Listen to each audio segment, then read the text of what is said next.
जय हिंद दोस्तों, स्वागत है आप सभी का आपके अपने चैनल सिलेक्शन मेंटर पे। जैसा आप सभी जानते हैं कि एसएससी जीडी की परीक्षा जो है वो 10 जनवरी से शुरू होने वाली है। और दूसरी चीज़, आज एसएससी ने एक नोटिफिकेशन जारी किया है जिसमें आप लोगों को दोगुनी खुशी दी है, क्योंकि उन्होंने वैकेंसी जो है 45,000 से ज़्यादा कर दी हैं। ठीक है, पहले जो वैकेंसी 24,000 थी वो सारी वैकेंसी अब 45,000 तक पहुंच गई हैं। तो आप लोगों के लिए बहुत अच्छा मौका है और इस मौके को अपने हाथ से आप लोग बिल्कुल ना जाने दें, इसलिए आप लोग मेहनत करिएगा। दूसरी चीज़, आज अभी थोड़ी देर पहले इलाहाबाद हाई कोर्ट वाले जो परीक्षा थी उसका भी नोटिफिकेशन आ गया है। इसकी परीक्षा जो है आप लोगों की दिसंबर माह में है। तो भैया कमर कस लीजिएगा, एसएससी जीडी और इलाहाबाद हाई कोर्ट दोनों लोग आप लोग अपनी तैयारियां बिल्कुल एकदम मजबूत कर दीजिएगा। रोज़ शाम को 6 बजे आप लोगों के लिए जीएस का प्रैक्टिस सेट रहेगा, जिसमें आपको हर सब्जेक्ट की जीएस के जितने भी सब्जेक्ट हैं सबकी प्रैक्टिस कराई जाएगी। आप लोगों को हर एक चैप्टर से जो कि बहुत ज़्यादा आप लोगों के लिए प्रश्न महत्वपूर्ण हो सकते हैं वो सारे प्रश्न आप लोगों को देखने को मिलेंगे। तो भैया सबसे निवेदन है कि आप लोग जो है वीडियो को शेयर कर दीजिएगा और चैनल को सब्सक्राइब कर लीजिएगा। शाम को 6 बजे जो है आप लोग बिल्कुल तैयार रहिएगा। मैं फिर कह रहा हूँ, एसएससी जीडी और इलाहाबाद हाई कोर्ट वाले आप लोग बिल्कुल कमर कस लीजिएगा, ऐसा मौका आप लोगों के लिए फिर नहीं मिलेगा। तो इसलिए जो है आप लोग अपनी मेहनत करने शुरू कर दीजिएगा। चलिए हम लोग बिना देरी करते हुए, देखो मेरी वीडियो बहुत सारी लंबी भी नहीं होती है, तो इसलिए आप लोग वही उतने ही क्वेश्चन आप लोग जल्दी कर सकते हैं। तो चलिए हम लोग शुरू करते हैं आज का अपना पहला प्रश्न। पहला प्रश्न है कि डॉब्सन इकाई का प्रयोग किया जाता है पृथ्वी की मोटाई नापने में, हीरे की मोटाई नापने में, ओजोन परत की मोटाई नापने में या सौर के मापन में। तो बताइएगा सही आंसर आप लोगों का क्या होना चाहिए, जल्दी से बताइएगा।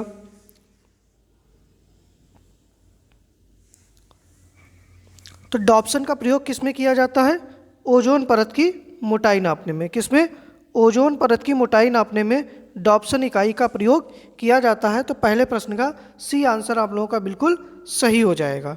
ठीक है, चलिए आगे बढ़ते हैं अगले प्रश्न के ऊपर।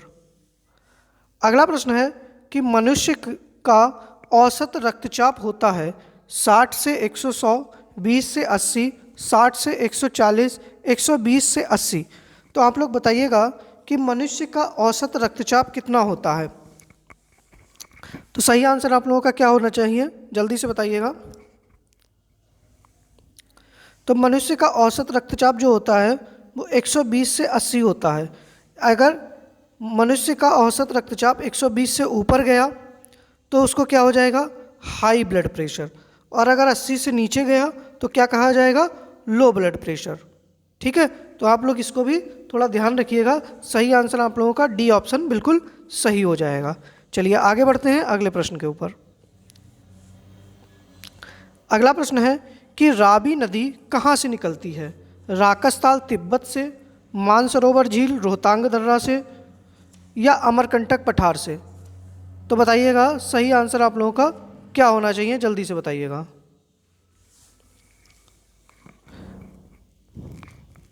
देखिएगा, राकसताल तिब्बत से जो है वो एक नदी निकलती है जिसका नाम है सतलज।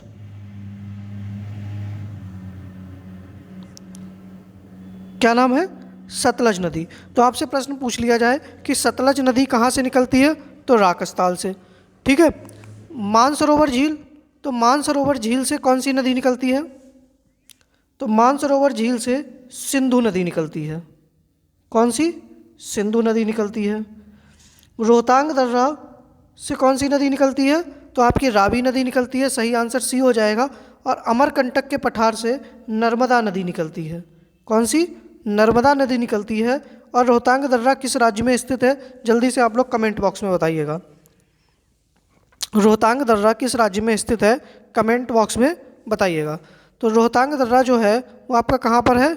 हिमाचल प्रदेश में। कहाँ पर है? हिमाचल प्रदेश में है। देखिएगा मैंने सारी नदियों के उद्गम स्थल बता दिए हैं, तो आप लोग इसको नोट कर लीजिएगा। सही आंसर आप लोगों का सी ऑप्शन हो जाएगा। आगे बढ़ते हैं अगले प्रश्न के ऊपर। बाकी आप थोड़ी सी और डिटेल समझ लीजिएगा। जो रावी नदी होती है, रावी नदी रोहतांग दर्रा से निकलने के बाद में चिनाब नदी, किससे? चिनाब नदी से मिल जाती है। ठीक है, चिनाब नदी से मिल जाती है यह। और रावी नदी के तट पर कौन सा शहर स्थित है? अगर आपसे पूछ लिया जाए रावी नदी के तट पर कौन सा शहर स्थित है, तो रावी नदी के तट पर जो है वो लाहौर शहर स्थित है। कौन सा स्थित है? लाहौर शहर स्थित है। आप लोग इसको भी ध्यान रखिएगा। ठीक है, चलिए आगे बढ़ते हैं अगले प्रश्न के ऊपर। अगला प्रश्न है कि कुकी जनजाति किस राज्य में पाई जाती है? मणिपुर, सिक्किम, मिजोरम, अंडमान निकोबार। तो बताइएगा सही आंसर क्या होना चाहिए, जल्दी से बताइएगा कि कुकी जनजाति जो है वो किस राज्य में पाई जाती है। तो देखिएगा चौथे प्रश्न का सही आंसर आप लोगों का हो जाएगा मणिपुर। ठीक है, क्या हो जाएगा? मणिपुर।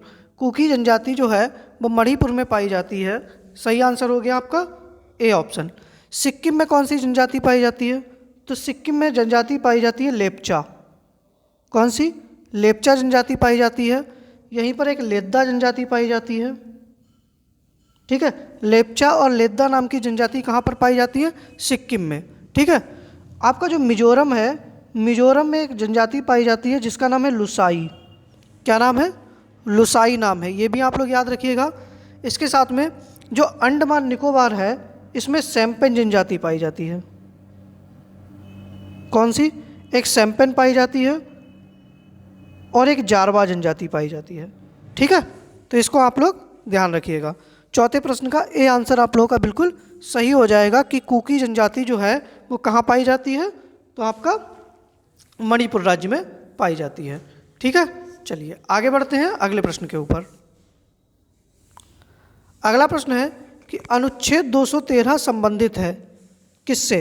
राज्यपाल की क्षमादान शक्ति से, महाधिवक्ता से, राज्यपाल की अध्यादेश जारी करने की शक्ति से, या प्रत्येक राज्य के लिए एक उच्च न्यायालय होगा। तो बताइएगा अनुच्छेद 213 किससे संबंधित है? सही आंसर आप लोगों का क्या होना चाहिए, जल्दी से बताइएगा।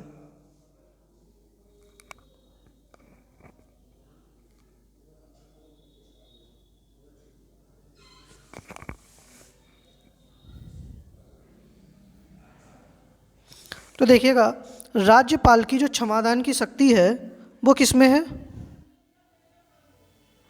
अनुच्छेद 161 में। किस में है? अनुच्छेद 161 में है। महाधिवक्ता कहाँ पर है? अनुच्छेद 165 में है। कहाँ है? अनुच्छेद 165 में है। और राज्यपाल की अध्यादेश जारी करने की शक्ति अनुच्छेद 213 के अंतर्गत आती है। तो सही आंसर आप लोगों का सी हो जाएगा। और प्रत्येक राज्य के लिए एक उच्च न्यायालय होगा, ये अनुच्छेद 214 में आता है। किस में आता है? अनुच्छेद 214 के अंतर्गत आता है। ठीक है, तो पांचवें प्रश्न का सी आंसर आप लोगों का बिल्कुल सही हो जाएगा। आगे बढ़ते हैं अगले प्रश्न के ऊपर। अगला प्रश्न है कि भारत में उपराष्ट्रपति का पद किस देश के संविधान से लिया गया है? बताइएगा। कनाडा, ब्रिटेन, आयरलैंड या दक्षिण अफ्रीका। तो बताइएगा सही आंसर आप लोगों के लिए क्या होना चाहिए। भारत में उपराष्ट्रपति का पद किस देश के संविधान से लिया गया है? और इसमें एक और ऑप्शन लिख लीजिएगा, ई ऑप्शन। देख लीजिएगा थोड़ा सा यहाँ पे गलत हो गया है। भारत में उपराष्ट्रपति का पद जो है वो अमेरिका से लिया गया है, ऑप्शन में नहीं है। जब पीडीएफ डालेंगे तो इसमें हम आंसर कर देंगे। भारत में उपराष्ट्रपति का पद जो है वो अमेरिका के संविधान से लिया गया है। तो सही आंसर आप लोगों का अमेरिका हो जाएगा। कनाडा से हमने क्या लिया है? तो कनाडा से हमने लिया है संघात्मक विशेषताएं। क्या ली हैं? संघात्मक विशेषताएं। ब्रिटेन से हमने क्या लिया है? तो ब्रिटेन से तो हमने संसदीय शासन पद्धति ली है। ठीक है। आयरलैंड से हमने क्या लिया है? तो राज्य के नीति निदेशक तत्व लिए हैं, डीपीएसपी लिए हैं। और दक्षिण अफ्रीका से क्या लिया है? तो संविधान संशोधन लिया है। क्या लिया है? संविधान संशोधन। ठीक है। और उपराष्ट्रपति का पद कहाँ से लिया है हमने? अमेरिका से लिया है। फिर से आप लोग ध्यान दे दीजिएगा, उपराष्ट्रपति का पद हमने कहाँ से लिया है? अमेरिका से लिया है। ठीक है, तो सही आंसर आप लोगों का अमेरिका होना चाहिए, जो कि ऑप्शन में नहीं है। चलिए आगे बढ़ते हैं अगले प्रश्न के ऊपर। अगला प्रश्न है कि संपूर्ण भारत में आबाद संरक्षण करने की अभिव्यक्ति हमें किस अनुच्छेद से प्राप्त है? अनुच्छेद 19, अनुच्छेद 27, अनुच्छेद 39, अनुच्छेद 48। देखिएगा, इसका हम अर्थ ये कह सकते हैं कि हम पूरे भारत में कहीं भी घूम सकते हैं। यह हमको कहाँ से प्राप्त है, मतलब इसकी स्वतंत्रता हमको कहाँ से प्राप्त है? तो यह अनुच्छेद 19 से प्राप्त है। कहाँ से? अनुच्छेद 19 से प्राप्त है, क्योंकि अनुच्छेद 19 में ही क्या है? स्वतंत्रता का अधिकार है। भाई हमारे मूल अधिकार है ना, तो मूल अधिकार के अंतर्गत आता है ये स्वतंत्रता का अधिकार। ठीक है, और यह किस में है? तो अनुच्छेद 19 गा में है, अनुच्छेद 19 घा में है। ठीक है, आप लोग इसको ध्यान रखिएगा। अच्छा, बाकी अनुच्छेद जो आपके और दे रखे हैं 39 में क्या है? तो समान कार्य के लिए समान वेतन, समान कार्य के लिए समान वेतन। ठीक है, और 48 में क्या है? तो 48 में जो है कृषि और पशुपालन को आधुनिक तथा वैज्ञानिक बनाने का प्रयास किया जाएगा। बाकी 7वें प्रश्न का ए आंसर आप लोगों का बिल्कुल सही हो जाएगा। ठीक है, चलिए आगे बढ़ते हैं अगले प्रश्न के ऊपर। अगला प्रश्न है कि निम्न में से कौन अपने सरदारों को मकसद ए अली कहकर पुकारता था और सरदारों के खड़े रहने पर स्वयं भी खड़ा रहता था? तो बताइएगा, सही आंसर आप लोगों का क्या हो जाएगा? कौन था? खिज्र खां था, फिरोज शाह तुगलक था, बहलोल लोदी था, या फिर जलालुद्दीन खिलजी था? तो बताइएगा, सही आंसर आप लोगों का क्या होना चाहिए? तो देखिएगा, मकसद ए अली कहकर कौन पुकारता था? बहलोल लोदी। कौन पुकारता था? बहलोल लोदी। यह लोदी वंश का संस्थापक था। क्या था? लोदी वंश का संस्थापक था। ठीक है, लोदी वंश का संस्थापक था। अच्छा, आपसे एक प्रश्न पूछा जाए कि दिल्ली सल्तनत में सर्वाधिक वर्षों तक किस राजा ने शासन किया? ठीक है, किसने दिल्ली सल्तनत में सर्वाधिक वर्षों तक शासन किया? किसने? तो बहलोल लोदी ही था। और कितने वर्ष तक इसने शासन किया था? 38 वर्ष तक। ठीक है, अकेले 38 वर्ष तक गद्दी संभालने वाला कोई शासक था तो वह बहलोल लोदी था। ठीक है, आप लोग इसको ध्यान रखिएगा। तो सही आंसर आप लोगों का क्या होना चाहिए? सी ऑप्शन सही होना चाहिए। खिज्र खां कौन था? तो सैयद वंश का संस्थापक था। ये कौन था? सैयद वंश का संस्थापक था। चलिए आगे बढ़ते हैं अगले प्रश्न के ऊपर। अगला प्रश्न है कि बक्सर का युद्ध कब हुआ? 1760, 23 जून 1757, 22 अक्टूबर 1764, 1761। तो बताइएगा, बक्सर का युद्ध कब हुआ? क्यों हुआ था? तो देखिएगा, आप लोग जानते हैं कि जो मुग़ल बादशाह था शाह आलम और अवध का नवाब शुजाउद्दौला, इनकी सम्मिलित सेना थी और इनका युद्ध किससे हुआ था? अंग्रेज़ों से हुआ था। तो अंग्रेज़ों का नेतृत्व किसने किया था? हेक्टर मुनरो ने। और अंग्रेज़ों ने मुग़लों को बक्सर के युद्ध में हरा दिया था। और इसके बाद कहा जाता है कि बक्सर के युद्ध के बाद भारत में पूर्णतः अंग्रेज़ों की सत्ता जो थी वो स्थापित हो गई थी। ठीक है, तो सही आंसर क्या हो जाएगा? 22 जून 1764 को। कब? 22 जून 1764 को बक्सर का युद्ध हुआ था। 1760 में क्या हुआ था? बांडीवास का युद्ध। किसका? बांडीवास का युद्ध हुआ था। कब? 1760 में। और यह किसके मध्य हुआ था? अंग्रेज एवं फ्रांसीसियों के मध्य। किसके? अंग्रेज और फ्रांसीसियों के मध्य हुआ था। 23 जून 1757 को प्लासी का युद्ध हुआ था। किसका? प्लासी का युद्ध। और 1761 में जो है वो कौन सा हुआ था? पानीपत का तृतीय युद्ध। पानीपत का तृतीय युद्ध। ठीक है, तो आप लोग इसको ध्यान रखिएगा। चलिए आगे बढ़ते हैं अगले प्रश्न के ऊपर। 10वां प्रश्न है कि कांग्रेस के 1907 अधिवेशन की अध्यक्षता किसने की जिसमें कांग्रेस का विभाजन हुआ था? तो बताइएगा, कांग्रेस का विभाजन 1907 में हो गया था गरम और नरम दल में, तो उस कांग्रेस अधिवेशन की अध्यक्षता किसने की थी और वो कांग्रेस का अधिवेशन जो था वो हुआ कहाँ था, किस स्थान पर हुआ था? तो आप लोग जल्दी से कमेंट बॉक्स में बताइएगा।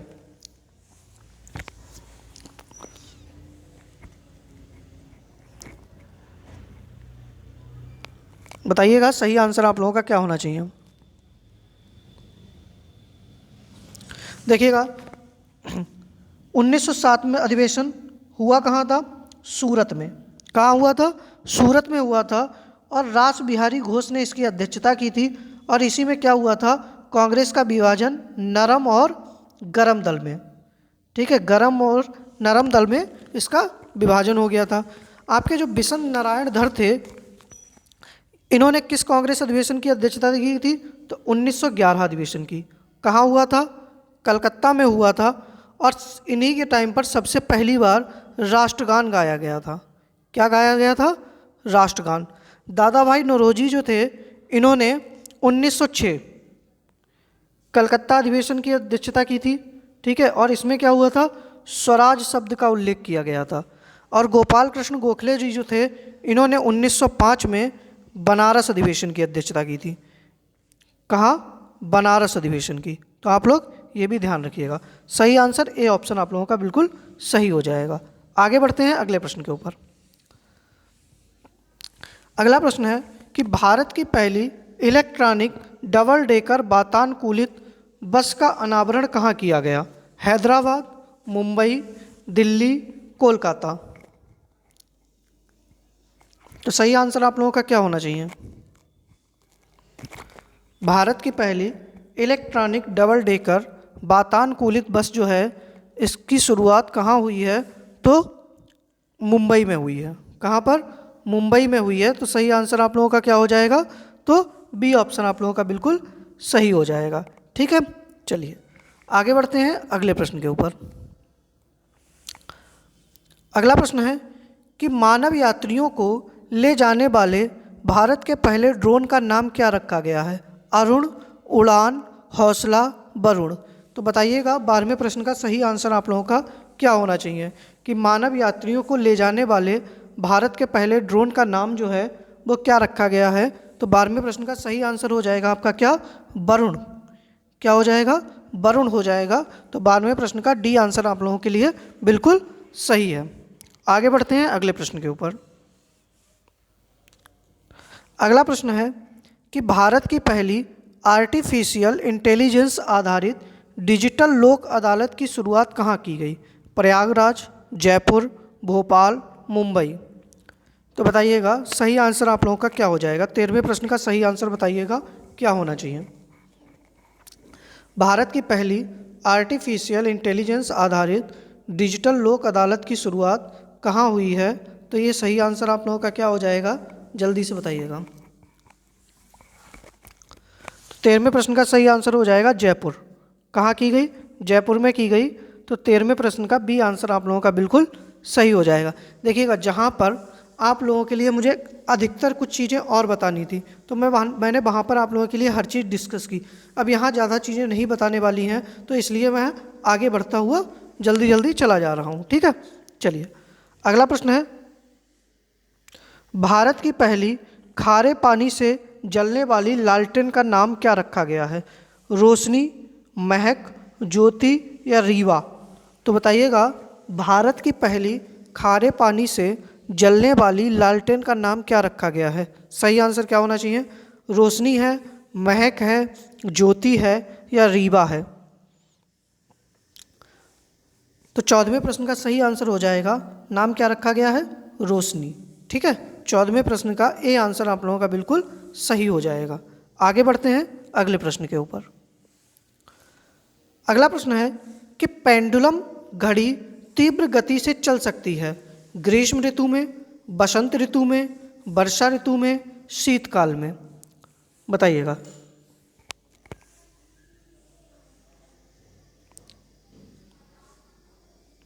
देखिएगा, पेंडुलम की घड़ी जो है वह तीव्र गति से चलती है कब? शीतकाल में। कब? शीतकाल में चलती है। क्यों? क्योंकि जो इसका आवर्तकाल होता है शीतकाल में, आवर्तकाल घट जाता है। क्या होता है? आवर्तकाल घट जाता है। अगर यही प्रश्न आ जाता कि पेंडुलम की घड़ी कब धीरे चलती है या सुस्त हो जाती है, तो कब चलेगी? ग्रीष्म ऋतु में। लेकिन आपसे क्या पूछा है? तीव्र गति में कब चलती है? तो डी ऑप्शन आप लोगों का सही हो जाएगा, शीतकाल में।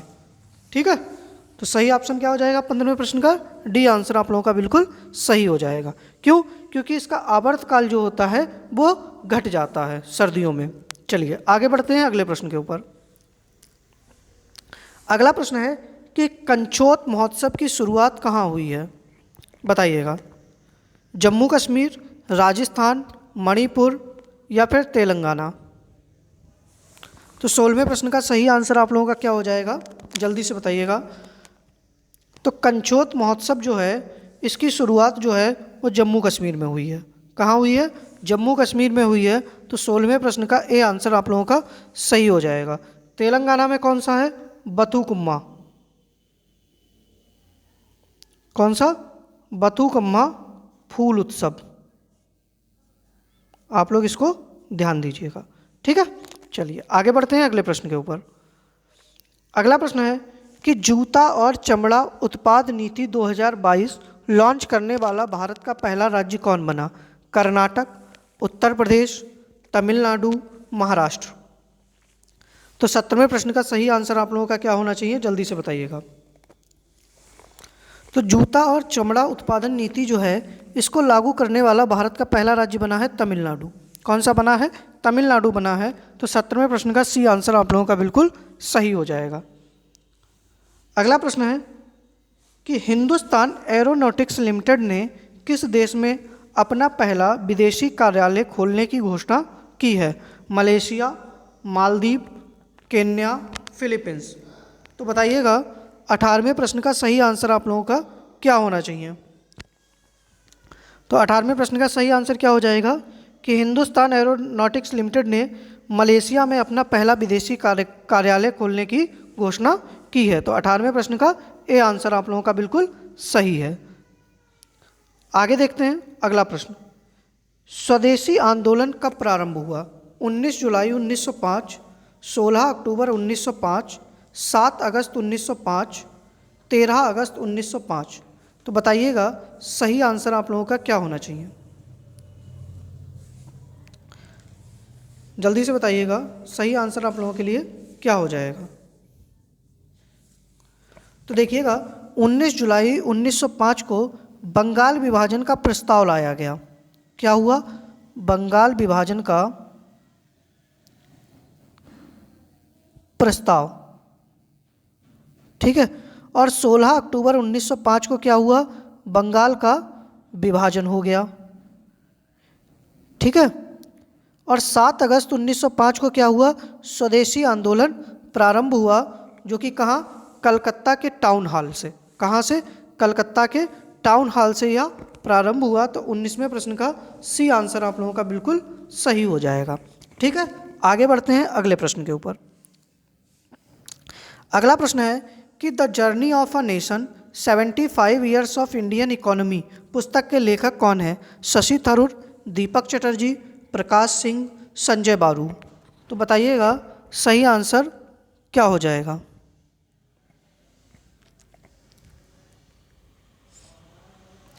देखिएगा शशि थरूर जी ने अभी एक पुस्तक लिखी है जिसका नाम है, जो कि अक्टूबर में लिखी है।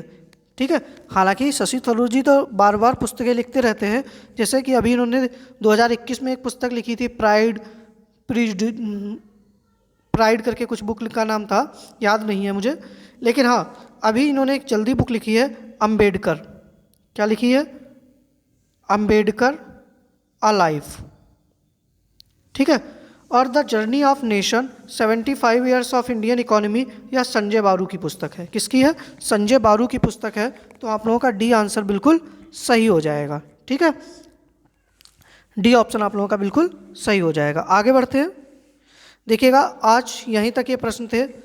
आप सभी से निवेदन है, अगर प्रश्न आप लोगों को पसंद आ रहे हैं तो आप लोग वीडियो को लाइक कर दीजिएगा और वीडियो को अधिक से अधिक शेयर करिएगा। देखिएगा, आप ये मत समझिएगा कि एक छोटा चैनल है तो आप लोगों को कंटेंट अच्छा नहीं मिल रहा होगा। आप लोगों के लिए कंटेंट बहुत बेहतर है। आप लोग देखिएगा कि आप लोगों को प्रश्न जो है वो यहाँ से आप लोगों को ज़रूर देखने को मिलेंगे। आप लोग याद रखिएगा कि शाम को 6 बजे सारे काम आप लोग छोड़ दीजिएगा। शाम को 6 बजे आप लोग जीएस की क्लास ज़रूर करिएगा। आप लोगों को हम ये तो नहीं कह रहे हैं कि 20 में से 20 प्रश्न आ जाएंगे, और अगर यहाँ कोई कह दे तो वो आपको मूर्ख बना रहा है, क्योंकि जीएस में अगर आप 15 भी कराए ना तो वो आप लोगों के लिए बहुत बड़ी उपलब्धि होगी। ठीक है, तो आप लोग ये मान के चलिएगा कि 70% जीएस मैं आपको यहाँ से इन प्रश्नों से ही फंसा दूंगा। तो बाकी जैसे हिंदी इसमें बहुत इजी लेवल की आनी है, तो हिंदी की प्रैक्टिस क्लासेस हमारे चैनल पे पड़ी हैं, तो आप प्लेलिस्ट में जाकर वो हिंदी की अगर प्रैक्टिस कर लेंगे ना आप, तो आराम से आप 20 में से 18 क्वेश्चन आराम से सही कर देंगे। मुझे इतना पूरा भरोसा है। बाकी देखिएगा, आप लोग वीडियो को लाइक कर दीजिएगा, चैनल को शेयर कर दीजिएगा और चैनल को सब्सक्राइब कर लीजिएगा। बाकी मिलते हैं कल शाम को 6 बजे वाली क्लास में। जय हिंद, धन्यवाद।